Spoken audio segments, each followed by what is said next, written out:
La réalité que vous percevez chaque instant n'est pas une donnée objective et immuable que votre conscience se contente d'enregistrer. Non. En philosophie, plus précisément en phénoménologie, il est établi que votre conscience ne fait pas que percevoir. Elle constitue activement ce qu'elle perçoit. Ce n'est pas une fenêtre sur le monde, mais un architecte de votre expérience. Cette vérité fondamentale, souvent contre-intuitive pour l'esprit moderne, est au cœur de notre capacité à transformer notre réalité subjective et, par extension, notre expérience objective. Imaginez que la toile de votre monde n'est pas fixe, mais peinte coup après coup par l'acte même de votre attention. La discipline de l'Assomption, telle qu'enseignée par Neville Goddard, s'ancre précisément dans cette capacité constitutive de la conscience, non comme un acte de pensée positive, superficielle, mais comme une manipulation intentionnelle et profonde de la matière même de votre expérience vécue. Notre tâche est de comprendre le mécanisme philosophique derrière cela afin de l'appliquer avec une précision chirurgicale, transformant ainsi la spéculation en application maîtrisée. Au cœur de cette idée se trouve le concept d'intentionnalité, popularisé par le philosophe Edmund Husserl au début du XXe siècle. Dans ses recherches logiques, Husserl affirme de manière lapidaire: toute conscience est conscience de quelque chose. Cela signifie que la conscience n'existe jamais en soi, isolée, mais qu'elle est toujours dirigée vers un objet. Cet objet peut être un arbre que vous voyez, une émotion que vous ressentez, un souvenir que vous évoquez, ou même un état désiré que vous imaginez. L'intentionnalité décrit cette relation fondamentale où la conscience se projette toujours vers un hors de soi. Mais la nuance cruciale est que cet acte de se diriger vers un objet ne consiste pas seulement à le découvrir. Par son intentionnalité, la conscience participe activement à la constitution de cet objet tel qu'il est expérimenté. Elle lui confère sens, structure et valeur pour nous. Prenons un exemple concret. Un même objet physique, disons un rocher, est constitué différemment selon l'intentionnalité. Pour un géologue, il est un échantillon minéral, riche en informations. Pour un enfant, un siège pour jouer. Pour un peintre, une forme et une texture à reproduire. L'objet physique est le même, mais sa réalité phénoménologique, la réalité telle qu'elle est vécue et signifiée par la conscience, est radicalement différente.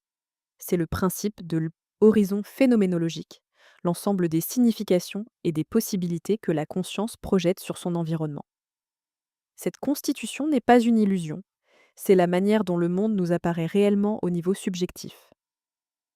Le lien entre l'intentionnalité de Husserl et la loi de l'Assomption de Neville Goddard devient alors d'une clarté percutante.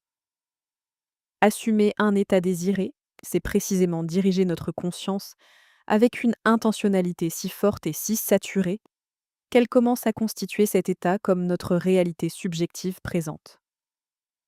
Neville Goddard insistait sur l'importance du sentiment du souhait exaucé, car ce sentiment est la signature de la constitution phénoménologique.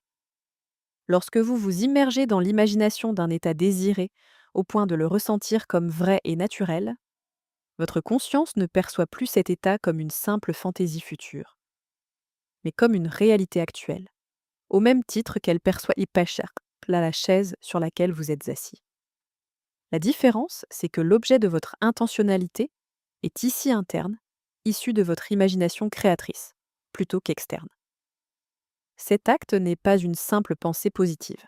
C'est un acte de création consciente de votre horizon phénoménologique, où vous décidez quels objets seront constitués comme réels dans votre expérience vécue. Voici un exercice pour commencer à maîtriser cette constitution intentionnelle. 1. Choisissez un état ou un résultat spécifique que vous désirez manifester. Il doit être clair et mesurable. 2. Identifiez les sentiments, les sons, les images et les sensations physiques qui accompagneraient naturellement la réalisation de cet état. 3. Pendant 10 à 15 minutes chaque jour, idéalement au réveil ou avant de dormir, fermez les yeux et plongez-vous dans l'imagination de cet état. 4. Concentrez-vous, non pas sur comment cela va arriver, mais sur le sentiment que c'est déjà arrivé. Cherchez à ressentir la naturalité, la banalité de cet état. 5. Maintenez ce sentiment jusqu'à ce qu'il sature votre conscience, comme si la réalité que vous vivez intérieurement était celle que vous souhaitez voir se manifester. C'est par une focalisation consciente et une imagination disciplinée que nous redessinons notre horizon phénoménologique. Ce processus n'est pas une formule magique, mais une application rigoureuse de la puissance constitutive de notre propre conscience. Ma voix que vous entendez est générée par IA à partir de ma vraie voix via Eleven Labs. Si vous voulez créer votre propre voix ou utiliser la mienne, recherchez Stephira dans la bibliothèque Eleven Labs. Lien en description. Mon e-book complet sur la loi de l'Assomption arrive bientôt. Abonnez-vous pour être notifié en premier. Comprenez que cette distinction entre une simple pensée positive et l'assomption intentionnelle est capitale. La pensée positive reste souvent à la surface, espérant un résultat. L'assomption, elle, est le résultat, au niveau de la conscience. Et cette saturation finit par remodeler les manifestations extérieures pour s'aligner avec la réalité intérieure constituée. Nous ne parlons pas ici d'une force mystique extérieure, mais de la dynamique intrinsèque de votre propre appareil de perception et de constitution du réel. Cette approche exige une discipline mentale, une capacité à soutenir une intentionnalité constante et une foi inébranlable dans la primauté de la conscience sur la forme. Pour ancrer cette compréhension dès ce soir, engagez-vous dans cet exercice de redéfinition de votre horizon personnel avant de vous endormir. C'est le moment où la conscience est la plus malléable et où les intentions s'impriment le plus profondément sur votre subjectivité. 1. Identifiez une seule croyance limitante ou une situation récurrente indésirable que vous souhaitez transformer. Par exemple, la croyance que vous manquez de compétences dans un domaine particulier ou que l'argent est toujours difficile à obtenir. 2. Formulez clairement la version opposée et positive de cette situation, l'état désiré. Par exemple, je suis naturellement compétent et mes talents sont reconnus. Ou l'argent afflue facilement et abondamment dans ma vie. 3. Allongez-vous dans votre lit, détendez-vous et pendant 5 à 10 minutes, imaginez une scène brève et simple qui implique la réalisation de cet état désiré. Ne vous visualisez pas en train d'obtenir l'état, mais vivant déjà dans cet état. Ressentez la satisfaction, le soulagement, le calme de cette nouvelle réalité comme si elle était déjà vôtre. Par exemple, vous voyez un email de félicitations pour votre compétence ou un relevé bancaire avec un solde confortable. 4. Répétez cette scène imaginaire et ressentez-la jusqu'à ce que vous vous endormiez dans ce sentiment de naturalité et de complétude. Laissez cette intentionnalité être la dernière chose que votre conscience constitue avant le sommeil.